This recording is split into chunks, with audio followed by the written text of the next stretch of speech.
Garmin recently released their Edge 540 and 840 cycling computers, which had me thinking about how it might compare to Wahoo's slightly more affordable Elemnt Bolt version 2. So in this video, we'll go over both of these devices, talk about the similarities a little bit, but I mostly want to focus on 10 key differences so that you'll have all the information that you might need if you are choosing between the Garmin Edge 540 and the Wahoo Elemnt Bolt version 2.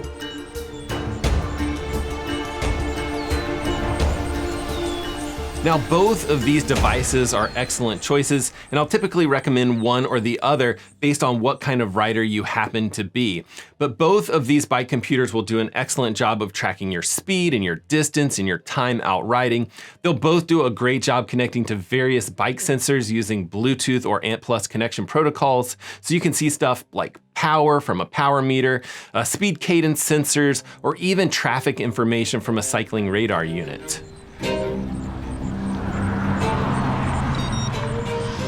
And these devices are somewhat similar in size, I'd say. The Garmin 540 and the Bolt are similar in height, at least. The 540 is 84.5 millimeters, whereas the Bolt is 78 millimeters in height. But the 540 is much wider, as you can clearly see. It's 57 millimeters wide, or maybe 58 if you measure button to button. And the Bolt is about 10 millimeters less, or 47 millimeters. They both look like they have a similar depth, but the Garmin is a touch thinner. It's 19.6 millimeters versus the Bolt is 21.7, and I'm measuring with the mount attachment included. Sometimes manufacturers don't actually add that as part of the measurement.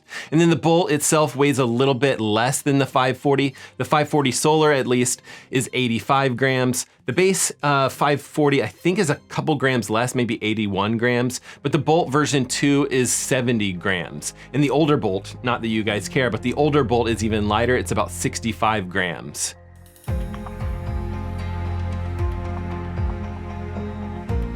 And then when it comes to price, I am actually seeing the Bolt version 2 on sale right now. It's normally $300. I'm seeing it on sale for $280, so that might be something important to consider. And then the Garmin costs a bit more. It's $350 for the base version, and then $450 if you choose the Solar edition of the 540.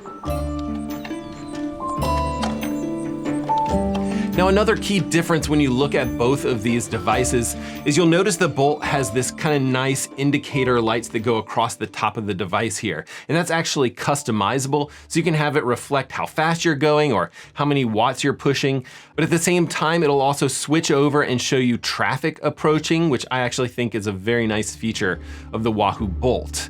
And the Wahoo Bolt devices have 6 total buttons. They actually have 3 across the top here, which I think is fantastic because they're super easy to access. You'll do things like start, stop, resume, or select an item using those top buttons. And Wahoo's UI will clearly label what those buttons do. And then there's a power button on the left side and an up and down button on the right.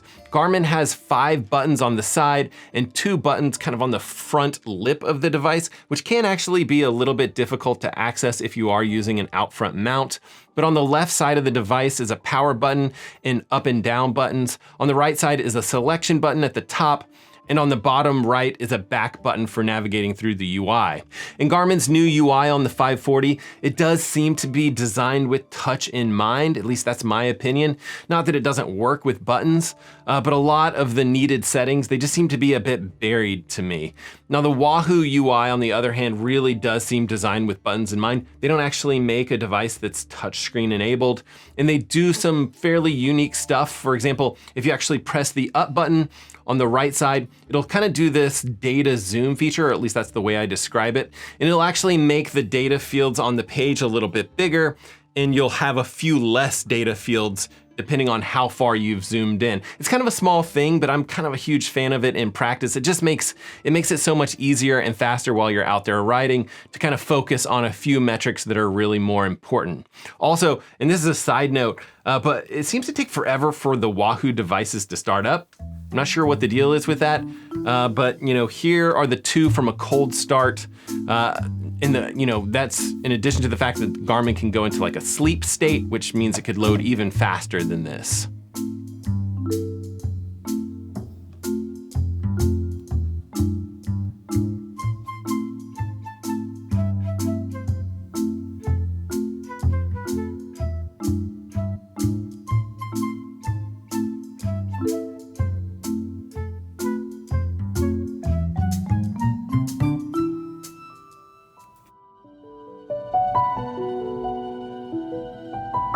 Now, if you have a planned route loaded on either the Bolt or the 540, you'll have the option to see a detailed climbing screen.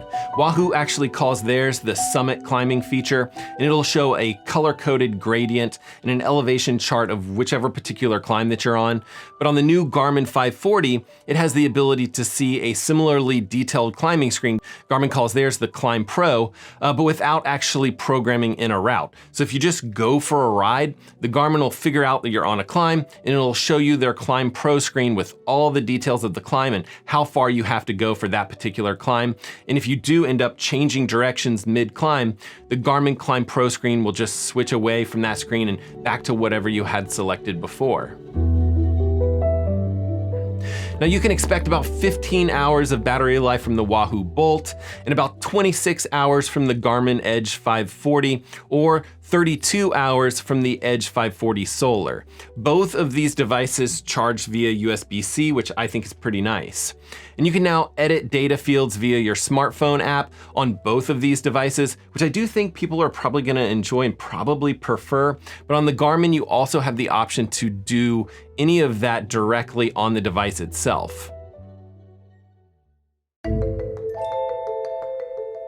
The Garmin 540 has also added a new multiband GPS chipset, meaning it can connect to multiple satellite systems at the same time, which should increase GPS accuracy in difficult situations. Wahoo has a higher-end cycling computer that's called the Element Roam, which also has multiband GPS, but the Bolt does not. So what does this mean in reality? Well, I think that you can probably expect better GPS readings from the Garmin.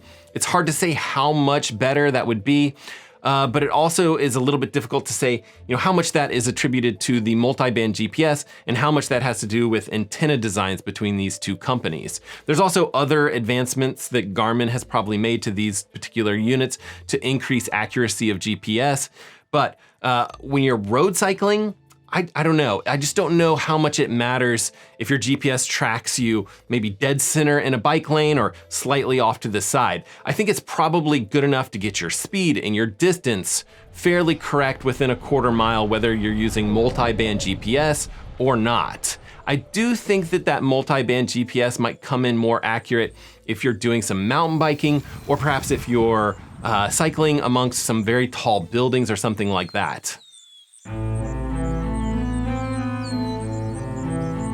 But speaking of mountain biking, Garmin has some mountain biking specific metrics, grit and flow. Grit is a measurement of the difficulty of the ride using the GPS, elevation, and a couple of other little data points. And then flow measures how smoothly you ride that trail. The 540 can also measure mountain biking jump counts, jump distance, and hang time. I'll just say that, jump metrics, they're definitely not designed with me in mind. We'll just leave it at that. But I should also mention here that both devices have trail forks. It's like a trail mapping integration. I haven't played with it all that much, but I've heard that Garmin devices tend to give a little bit better detailed trail map information than the Wahoos. But overall, when it comes to mapping and navigation, I would definitely say that I like the color and the contrast of the Bolt's maps. But it seems to me like there's a lot more detail on the Garmin devices. I'd say that the Garmin 540 also feels a little bit more responsive when it comes to navigation, or if you've missed a turn or something like that, how it sends you back to your route. Now, if you need a bonus difference between these two devices, I'll mention that Garmin also has something called Connect IQ. It's basically their third-party app store, and it'll allow for different metrics or different third-party companies to design specific data fields. For example, when I was testing the Nix sweat patch, and the Garmin Connect IQ store allowed this third-party company to make data fields for their devices. They made a sweat rate metric and a milligrams of electrolytes per ounce of fluid. So maybe you won't care at all about the Connect IQ store, or maybe there's something in here that's critical for your particular use case scenario. It's hard to say. Okay. I'm sure that there's 1,000 more differences if you really dive deep into each of these devices. I know, for example, Garmin has a lot of really unique features and metrics. New to this particular device is stamina and stamina potential. And stamina potential, they're basically just different values for estimating the amount of fatigue that you're experiencing. And then they have something called Power Guide, which can show you your ideal power that you'll want to hold in different sections of a different ride so that you can ride that course as fast as possible. But I wanted to pick 10 key differences that I thought might really sway you as a buyer in one direction or the other. And I think if it were me, and I were picking between these two devices, I'd probably pick the Garmin if mapping were really important to me, or if I did some mountain biking, or if there was something critical with regards to that Connect IQ third-party ecosystem. Otherwise, if I mostly rode roads, I do think I would save a little bit of money and go with the Wahoo Bolt version 2. I really do prefer the ease of use of this device and kind of the button ergonomics on this device. But let me know what you guys think. What did I miss in this review, and what would you guys pick if you had to choose between these two devices? Either way, be sure that you're getting out there swimming, biking, running, rinsing, and repeating it all over again, and we will see you guys on the next one.